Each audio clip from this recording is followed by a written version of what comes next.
Hello, അസ്സലാമു അലൈക്കും. Welcome back. അപ്പോൾ ഇന്നൊരു റമദാൻ വ്ളോഗാണ് കേട്ടോ ഷെയർ ചെയ്യുന്നുള്ളത്. അപ്പം എല്ലാവരും നോമ്പെല്ലാം നല്ലതിൽ പോകുന്നുണ്ടെന്ന് വിചാരിക്കുന്നത്. അപ്പോൾ ഇത് ഞാൻ ഒരു എന്താ പറയുക, കുറേ ലേറ്റ് ആയിട്ടില്ല, എന്നാലും ഒരു 12:30 1 മണി ആ ഒരു സമയമാകുമ്പോഴത്തേക്ക് ഞാൻ ഫ്രൂട്ട്സ് എല്ലാം കട്ടാക്കാൻ കഴിഞ്ഞിട്ടാ. കാരണം അല്ലെങ്കിൽ സ്കൂളൊന്നും ഇല്ലെങ്കിൽ മക്കളെല്ലാം സഹായിക്കാനുണ്ടാവും. ഇപ്പോൾ ആനുവൽ എക്സാം ആയതുകൊണ്ട് തന്നെ മക്കളെല്ലാം സ്കൂളിൽ പോയി, പിന്നെ നെജുവിന് ഓഫീസുണ്ട്, അപ്പോൾ ഒറ്റയ്ക്കേ ഉള്ളൂ, പിന്നെ ചെറിയ കുഞ്ഞുണ്ട്. അപ്പം അതിനെക്കൊണ്ട് ഞാൻ വിചാരിച്ചു എന്നാൽ പെട്ടെന്ന് ആയിട്ട് ഓരോന്നോരോന്ന് എടുത്തു വെച്ചെങ്കിൽ അത്ര പെട്ടെന്ന് നല്ലതല്ലേ. അപ്പോൾ അങ്ങനെ കുറച്ച് നേരത്തെ ഞാൻ ഫ്രൂട്ട്സ് എല്ലാം കട്ടാക്കിയിട്ട് വെച്ചിട്ടുണ്ടായിന് കേട്ടോ. അപ്പം കഴിഞ്ഞ നോമ്പിനെല്ലാം പറയുന്ന പോലെ തന്നെ ഫ്രൂട്ട്സ് ഓരോന്നോരോന്ന് കട്ടാക്കുന്നതിനേക്കാളും എനിക്കിഷ്ടം ഇതുപോലെ ഫ്രൂട്ട് സാലഡ് പോലെ കട്ടാക്കിയിട്ട് ഇടുന്നതാണ് കേട്ടോ. ഇതാകുമ്പോൾ നമ്മളിങ്ങനെ കോരിയിട്ട് തിന്നും. മറ്റേതാകുമ്പോൾ ഓരോന്നിങ്ങനെ പെറുക്കി തിന്നുമ്പോൾ എന്തായാലും ഇപ്പം ആപ്പിളാണെങ്കിൽ അല്ലെങ്കിൽ എന്തെങ്കിലും ഫ്രൂട്ട്സ് കട്ടാക്കിയിട്ട് വെച്ചിട്ടുണ്ടെങ്കിൽ അതെല്ലാം അങ്ങനെ ബാക്കി ഉണ്ടാവും.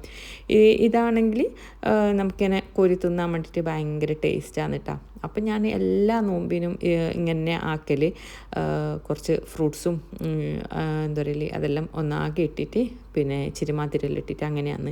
അപ്പോൾ അതിൻ്റെയൊക്കെ ഇപ്പം ഞാൻ കുറച്ച് ഈത്തപ്പഴം ഇടുന്നുണ്ട്. അപ്പം കഴിഞ്ഞ വ്ളോഗിൽ എന്താ പറയുക ഷോപ്പിംഗ് വ്ളോഗിൽ ഇട്ടിട്ടാകുമ്പം ഈത്തപ്പഴം വാങ്ങിക്കുന്നുള്ള ഇത് കാണുമ്പം ഒരു കമൻറ്റ് വന്നിട്ടുണ്ടായിരുന്നു അതിൻ്റെ ഉള്ളിൽ പുതു ഉണ്ടാകുന്ന നോക്കണമെന്ന്. അപ്പം ഇല്ല എന്ന് പറയുമ്പോൾ ഇല്ല, എന്നാലും ശ്രദ്ധിച്ചെന്ന്. പക്ഷേ ഇപ്രാവശ്യം നോക്കുമ്പോൾ അതിലുണ്ടായിന് കേട്ടോ. അപ്പോൾ എനിക്ക് പെട്ടെന്ന് ആ കമൻറ്റാണ് ഓർമ്മ വന്നത്. എന്തായാലും താങ്ക് യു പറഞ്ഞത് അന്നേന് നോക്കണമെന്നെല്ലാം. അപ്പോൾ അതാണ്. പിന്നെ ഇതിലേക്ക് ഞാൻ കുറച്ച് ചിയാ സീഡ് ഇടുന്നുണ്ട്. ചിയാ സീഡ് ഫസ്റ്റ് എന്താ പറയുക വെള്ളത്തിലോ പാലിലോ സോക്ക് ചെയ്തിട്ട് ഇട്ട് കൊടുത്താൽ മതി കേട്ടോ. പിന്നെ എനിക്ക് ഇത് ശീലമായതുകൊണ്ട് ഞാൻ പിന്നെ അതിലേക്ക് തന്നെ ഡയറക്റ്റ് ഇട്ട് കൊടുക്കും. പിന്നെ ഓൾറെഡി ഞാൻ ഇത് എപ്പോഴും ഉണ്ടാക്കുന്നതല്ലേ, അപ്പോൾ അതിനെക്കൊണ്ട് സോക്കാക്കിയിട്ടൊന്നും വെക്കില്ല, ഡയറക്റ്റ് അതിലിട്ട് കൊടുക്കലാന്ന്. പിന്നെ കുറച്ച് പാലൊഴിച്ച് കൊടുക്കുന്നുണ്ട്. പാൽ എന്ന് പറഞ്ഞിട്ടുണ്ടെങ്കിൽ വേണമെന്നുണ്ടെങ്കിൽ ഒഴിച്ച് കൊടുക്കാൻ നിർബന്ധമൊന്നുമില്ല. പക്ഷേങ്കിൽ ആ പാലിൻ്റെ കൂടി ഒരു ടേസ്റ്റ് ഉണ്ടാകുമ്പോൾ ഒരു ഇതാണ് കേട്ടോ. അപ്പോൾ ഇത് ഞാൻ മഞ്ഞക്ക് എടുത്തു വെക്കുന്നതാണ്. കാരണം ഞങ്ങൾക്ക് ഇച്ചിരി കുക്കുംബർ ഇടാനും ഭയങ്കര ഇഷ്ടമാണ്. അപ്പോൾ ഓൾക്ക് കുക്കുംബർ വേണ്ട, അതിനെക്കൊണ്ട് ഞാനത് ഓൾക്ക് സെപ്പറേറ്റ് എടുത്തേക്കുന്നുണ്ട്.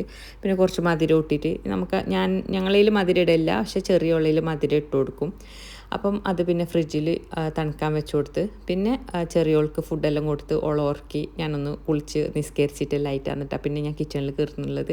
അപ്പം ക്ലീനിങ് ഒന്നും ആക്കിയിട്ടുണ്ടായിട്ടില്ല, കാരണം ഓൾ കരഞ്ഞുകൊണ്ടുണ്ടായി. അപ്പം ഞാൻ പറഞ്ഞിട്ട് മക്കളെല്ലാം സ്കൂളിൽ പോയതുകൊണ്ട് ഓളടുത്ത് കളിക്കാൻ ആരുമില്ല. അപ്പോൾ ഓൾ കരഞ്ഞുകൊണ്ടുണ്ടായി. അപ്പോൾ ഓൾക്ക് പെട്ടെന്ന് ഫുഡെല്ലാം കൊടുത്ത് ഓൾ ഉറക്കിയിട്ടാണ് കേട്ടോ ബാക്കി പരിപാടിയിലേക്ക് കഴിഞ്ഞത്. പിന്നെ അതിൻ്റെ ഇടയിൽ സാധനമെല്ലാം വന്ന്, അപ്പോൾ സാധനമെല്ലാം ഞാൻ അടഞ്ഞ് വെച്ചിട്ടാണ് എല്ലാം കഴിഞ്ഞിട്ട് എടുത്ത് വെക്കാമെന്ന് വിചാരിച്ചിട്ട്. അപ്പോൾ ഇന്ന് ഞാൻ ഉണ്ടാക്കുന്നത് മുട്ടപ്പമാണ്, നോമ്പുറക്കും ഉണ്ടാക്കുന്നത്. ഇടെന്ന് പറഞ്ഞിട്ടുണ്ടെങ്കിൽ കുറേ എന്താ പറയുക ഇതായിട്ടുള്ള സ്നാക്കൊന്നും വേണ്ട. ഭയങ്കര സിമ്പിളായിട്ടുള്ള സമൂസ, ഇറച്ചിപ്പത്തിരി, പിന്നെ മുട്ടപ്പ, അങ്ങനെ സിമ്പിളായിട്ടുള്ളത് മതി. വലിയ എന്താ പറയുക ഇതായിട്ടുള്ളതെല്ലാം ഒന്നാമത് കഴിക്കുന്നില്ല ഈ നോമ്പെല്ലാം തുറന്നിട്ടാകുമ്പം അങ്ങനത്തെ ഒന്നും വേണ്ടാന്ന് എന്നിട്ടാ പറയൽ. കഴിക്കാൻ പറ്റുന്നത് മതി എന്ന് പറയൽ. അപ്പോൾ അതിനെക്കൊണ്ട് ഞാൻ അധികം ഉണ്ടാക്കൽ ഇതുപോലെ എന്താ പറയൽ മുട്ടപ്പോ കട്ട്ലറ്റോ സമൂസ അങ്ങനത്തെ എന്തെങ്കിലും ആണ് കേട്ടോ. അപ്പം ഞാൻ വിചാരിച്ചു ഇന്ന് എന്തായാലും മുട്ടപ്പം ഉണ്ടാക്കാമെന്ന് വിചാരിച്ച്. അപ്പം റെസിപ്പി ഒന്ന് ഷെയർ ആക്കാമെന്ന് വിചാരിച്ച്. പിന്നെ ഇതിലേക്ക് ഉള്ളി ഓൾറെഡി ഞാൻ ക്രഷാക്കി വെച്ചിട്ടുണ്ട്. ഇനി ഇതിലേക്ക് വേണ്ടത് ഇഞ്ചി, വെളുത്തുള്ളി, പിന്നെ എരിവിനനുസരിച്ചിട്ടുള്ള പച്ചമുളക്, അതെല്ലാം ഞാൻ ചതച്ചെടുത്തിട്ടുണ്ട്. ചില ആൾക്ക് ഈ അപ്പത്തിനൊന്നും ഇഞ്ചിയും വെളുത്തുള്ളിയൊന്നും ഇഷ്ടാവില്ല, അതിൻ്റെ ആ ഒരു മണം അല്ലെങ്കിൽ അതിൻ്റെ ഒരു ടേസ്റ്റ് ഇഷ്ടാവില്ല കേട്ടോ. വേണമെന്നുണ്ടെങ്കിൽ ഇട്ടാൽ മതി, നിർബന്ധമൊന്നുമില്ല അപ്പത്തിന് അത് ഇടണമെന്ന്. പക്ഷേ ചില ആൾക്കാർക്ക് അത് എന്താ പറയുക അതിൻ്റെ ആ ഒരു മണവും ടേസ്റ്റെല്ലാം ഭയങ്കര ഇഷ്ടമാണ്. അപ്പോൾ അതിനെക്കൊണ്ട് അത് ചെറിയൊരു ഇട്ട് കൊടുക്കുക. പിന്നെ മുട്ടപ്പത്തിൻ്റെ മെയിനായിട്ടുള്ള മുട്ട ഞാൻ ഓൾറെഡി ബോയിലാക്കിയിട്ട് വെച്ചിട്ടുണ്ടായി. അത് ഇതുപോലെ നടുക്ക് 2 കഷ്ണാക്കിയിട്ട് എടുക്കുക. ഇതിൻ്റെ ഈ യെല്ലോ പാർട്ടാണ് കേട്ടോ മെയിനായിട്ട് വേണ്ടത്. ഈ ഒരു അപ്പം എന്ന് പറഞ്ഞിട്ടുണ്ടെങ്കിൽ ഇവിടെ എല്ലാവർക്കും ഭയങ്കര ഇഷ്ടമാണ്. നമുക്ക് നോമ്പല്ലെങ്കിലും നോർമലി ചായക്കോ അല്ലെങ്കിൽ ഗസ്റ്റെല്ലാം വരുമ്പോൾ ഉണ്ടാക്കാൻ പെട്ടെന്ന് ഈസി ആയിട്ടുള്ളൊരു അപ്പവും തന്നെ, അതുപോലെ ഭയങ്കര ടേസ്റ്റുള്ളൊരു അപ്പവും തന്നെ കേട്ടോ ഇത്. പിന്നെ പാൻ വെച്ച് എണ്ണ ചൂടായി, എണ്ണ ഇട്ട് കൊടുത്ത് എണ്ണ നല്ല ചൂടായിട്ടാകുമ്പോൾ അതിലേക്ക് നേരത്തെ ക്രഷാക്കി വെച്ചിട്ടുണ്ടായ ഉള്ളി ഇട്ട് കൊടുത്തിട്ട് അതൊന്ന് വഴച്ച് കൊടുക്കുക. നല്ല ബ്രൗണിഷ് കളറാണ്ടെന്നും വേണ്ട, പിന്നെ ഉള്ളി ഒന്ന് ഒതുങ്ങി കിട്ടുന്നില്ലേ, ആ ഒരു ഇത് മതി കേട്ടോ. അതിന് വരക്കും ഇതൊന്ന് നല്ലതിലൊന്ന് വഴറ്റി കൊടുക്കാം. എണ്ണയിലേക്ക് ആവശ്യത്തിനുള്ള ഉപ്പിട്ട് കൊടുക്കുക. എന്നിട്ട് നല്ലതിലൊന്ന് മിക്സ് ആക്കിയിട്ട് കൊടുക്കുക. നേരത്തെ പറഞ്ഞ പോലെ ബ്രൗണിഷ് കളറാണ്ടെന്ന് വേണ്ട, ജസ്റ്റ് ഒന്ന് ഉള്ളി ഒതുങ്ങി കിട്ടിയാൽ മതി കേട്ടോ. അപ്പം എന്താ പറയുക, ബ്രൗണിഷ് കളറാകുന്നതിന് മുമ്പ് തന്നെ എല്ലാം ഇട്ട് കൊടുത്ത് ഒന്ന് സെറ്റാക്കിയിട്ട് കൊടുക്കുക. പിന്നെ ഇതിലേക്ക് നേരത്തെ ചതച്ച് വെച്ചിട്ടുണ്ടായ ഇഞ്ചി പച്ചമുളക് ആ ഒരു പേസ്റ്റ് അത് ഇട്ട് കൊടുക്കുക. എന്നിട്ട് അതും കൂടി നല്ലതിലൊന്ന് മിക്സാക്കി കൊടുക്കുക. ആ ഒരു പച്ചമണം അതെല്ലാം ഒന്ന് മാറണം കേട്ടോ. അപ്പോൾ അതിന് പേർക്കും നല്ലതിലൊന്ന് വഴറ്റി കൊടുക്കുക. പിന്നെ ഇതിലേക്ക് കുറച്ച് മഞ്ഞൾപ്പൊടി, പിന്നെ കുറച്ച് എരിവിനനുസരിച്ചിട്ടുള്ള കുറച്ച് മുളക് പൊടി ഇട്ട് കൊടുക്കുക.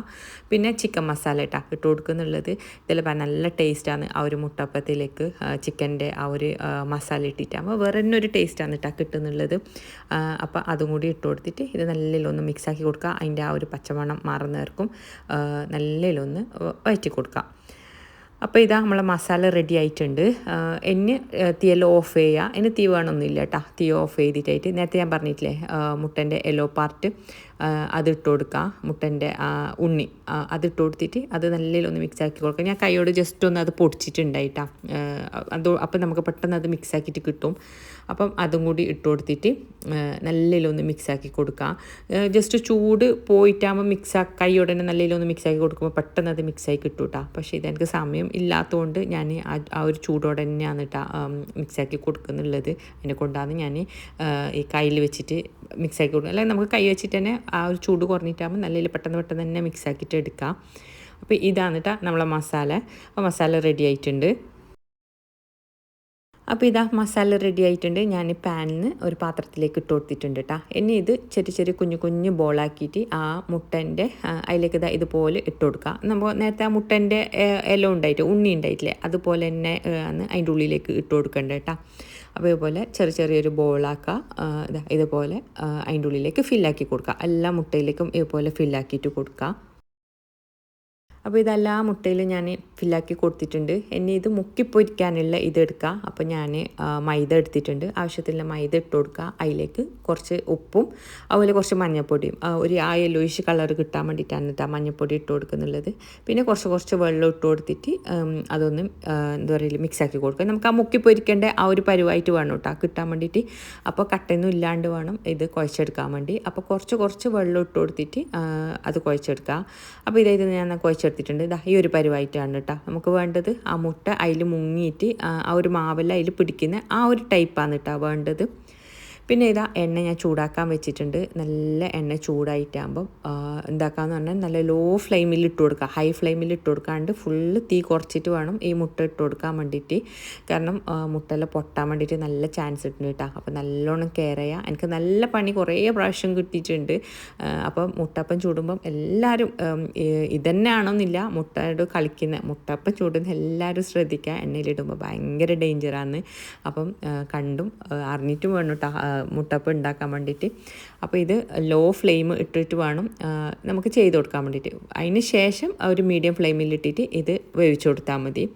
അപ്പോൾ ഇതാ മുട്ട ഇട്ട് കൊടുത്തിട്ടുണ്ട്. ഒരു സൈഡ് ബ്രൗണിഷ് കളറായിട്ടാകുമ്പം തിരിച്ചിട്ട് കൊടുത്താൽ മതി കേട്ടോ. അല്ലെങ്കിൽ തിരിച്ചും മറിച്ചു ഇട്ട് കൊടുത്തിട്ട് ഈ അപ്പത്തോട് കളിക്കാൻ നിൽക്കണ്ട. ഇച്ചിരി ഡേഞ്ചറുള്ള സംഭവമാണ്. അപ്പോൾ അതിനെക്കൊണ്ട് എന്താ പറയുക, ഒരു സൈഡ് ബ്രൗണിഷ് കളറാകുമ്പം അത് ജസ്റ്റ് ഒന്ന് തിരിച്ചിട്ട് കൊടുത്താൽ മതി. എനിക്കിതിപ്പോൾ കിട്ടിയ പണി പറഞ്ഞിട്ടുണ്ടെങ്കിൽ 3 ഇതുപോലെ പറ്റി പിടിച്ചിട്ടുണ്ട്. അപ്പോൾ എനിക്ക് അത് തിരിച്ചിടാൻ വേണ്ടിയിട്ട് പറ്റുന്നില്ല. ഒന്നാമത് മുട്ടയാണ്, അത് നല്ല പൊട്ടാൻ ചാൻസ് ഉണ്ട്. അപ്പോൾ അതിനെക്കൊണ്ട് അത് ഞാൻ മെല്ലെ ഇതാക്കുമ്പോൾ എണ്ണ ഒന്ന് തെറിച്ച് പോയിട്ട് എൻ്റെ കയ്യിൽ നിന്നൊന്ന് സ്ലിപ്പായിപ്പോയി. പക്ഷേ ഞാനത് മറിച്ചിട്ട് അപ്പം ഇത് തിരിച്ചിടുന്ന സമയത്ത് എന്താക്കണം എന്ന് പറഞ്ഞെങ്കിൽ ഇതേപോലെ ലോ ഫ്ലെയിമിലിട്ടിട്ട് വേണം വീണ്ടും തിരിച്ചിടാൻ. എന്നിട്ട് ഒരു മീഡിയം ഫ്ലെയിമിലിട്ടിട്ട് ഇത് വേവിച്ചെടുത്താൽ മതി. അപ്പോൾ ഇത് നമ്മൾ മുട്ട ഇപ്പോൾ റെഡി ആയിട്ടുണ്ട് കേട്ടോ. 2 ഭാഗത്തും ഒരു ബ്രൗണിഷ് കളറായിട്ട് കിട്ടിയിട്ടുണ്ട്. ഇനി ഇത് നമുക്ക് എണ്ണയിൽ നിന്ന് കോരിയെടുക്കാം. അപ്പോൾ ഈ പറഞ്ഞ പോലെ തന്നെ കോരുമ്പോൾ ഇടുമ്പോൾ എല്ലാം ശ്രദ്ധിക്കുക. ഈ മാവ് എല്ലാം മുട്ടയിൽ എല്ലാ ഭാഗത്തും ആവാനും ശ്രദ്ധിക്കുക കേട്ടോ. അപ്പം മുട്ട പൊട്ടുന്നത് കുറച്ച് കുറവായിട്ട് കിട്ടും. മാവ് അവിടെ ഇല്ലാത്ത എന്താ പറയുക ശരിക്കും ആവാത്തൊരു സ്ഥലത്താണ് കേട്ടോ ചില സമയം പൊട്ടിപ്പോകാനുള്ള ചാൻസ് കൂടുതൽ ഉണ്ടാകുന്നുള്ളത്. ഇനി അത് കഴിഞ്ഞ് കോരിയെടുത്ത് ഞാൻ രണ്ടാമതും ഇട്ട് കൊടുത്തിട്ടാണ്. അപ്പോൾ ഇതാണ് അടിപൊളി ടേസ്റ്റാണ് കേട്ടോ. നമ്മൾ ഉണ്ടാക്കാൻ കുറച്ച് പണിയുണ്ടെന്നുണ്ടെങ്കിലും കഴിക്കാൻ വേണ്ടിയിട്ട് ഭയങ്കര സൂപ്പർ ടേസ്റ്റാണ്. അപ്പോൾ എല്ലാവരും ട്രൈ ചെയ്യുക, നിങ്ങൾ ഫീഡ്ബാക്ക്സ് അറിയിക്കുക. അപ്പോൾ അപ്പെല്ലാം ചുട്ടിച്ചായി. അപ്പം മന്നുവിൻ്റെ ഫ്രണ്ട്സ് അപ്പുറത്തുനിന്ന് വന്നിട്ടുണ്ടായി. അപ്പോൾ ഓറ് നല്ല കളിയിലാണ് കേട്ടോ ഉണ്ടായത്. പിന്നെ നോമ്പുണ്ട്, മക്കൾക്കെല്ലാം നോമ്പ് ഉണ്ടായതുകൊണ്ട് പിന്നെ കളിക്കട്ടെന്ന് വിചാരിച്ചാൽ അങ്ങനെ സമയം പോവില്ല ഓർക്ക്. അപ്പോൾ ഓറ് നല്ല കളിയിലാണ്. പിന്നെ അത് കഴിഞ്ഞിട്ട് നോമ്പ് തുറക്കേണ്ട സമയമായി.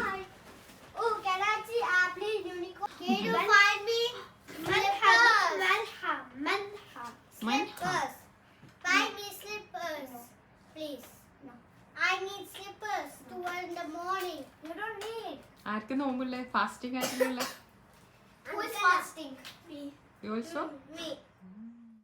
അപ്പോൾ ബാങ്ക് കൊടുക്കാനായിട്ടാ ഞാൻ പൊടിയും ഉണ്ടാക്കിയിട്ടുണ്ടായി, മറ്റേ കേങ്ങോട് ഉണ്ടാക്കുന്ന അപ്പവും ഉണ്ടാക്കിയിട്ടുണ്ടായിട്ടാ.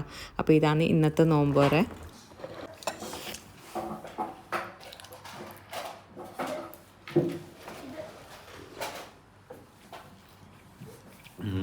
ടേസ്റ്റ് ഉണ്ടോ? നല്ല ജ്യൂസ്, മാഷാഅല്ലാ. ആരൊക്കെ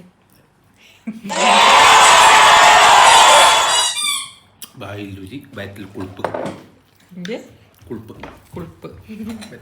അപ്പോൾ ലാസ്റ്റ് ബാങ്കോടിലും കൊടുക്കാനായി പോയിട്ടാ. അപ്പോൾ ലാസ്റ്റ് ചടപടാന്ന് പറഞ്ഞിട്ട് അന്ന് ബാക്കിയുള്ള കാര്യമെല്ലാം റെഡിയാക്കിയിട്ട് ഉണ്ടായത്. അപ്പോൾ അൽഹംദുലില്ലാ ഇന്നത്തെ നോമ്പുറെല്ലാം റായത്തിൽ കഴിഞ്ഞ്. അപ്പോൾ ഇതാണ് ഇന്നത്തെ വീഡിയോ. നിങ്ങൾക്ക് ഇഷ്ടപ്പെട്ടിട്ടുണ്ടാവുമെന്ന് വിചാരിക്കുന്നു. അപ്പം സബ്സ്ക്രൈബ് ചെയ്യാത്തവരുണ്ടെങ്കിൽ ഒന്ന് സബ്സ്ക്രൈബ് ചെയ്യുക, ലൈക്ക് ചെയ്യുക, വീഡിയോ ഒന്ന് ഷെയർ ചെയ്ത് കൊടുക്കുക. പിന്നെ നോട്ടിഫിക്കേഷന് വേണ്ടിയിട്ട് ബെൽ ബട്ടനും ഒന്ന് പ്രസ് ചെയ്യുക കേട്ടോ. അപ്പോൾ ഇൻഷാ അല്ലാ നല്ല നല്ല വ്ളോഗ്സായിട്ടും വീഡിയോസായിട്ടും റെസിപ്പി ആയിട്ട് നമുക്ക് വീണ്ടും കാണാം. Bye bye.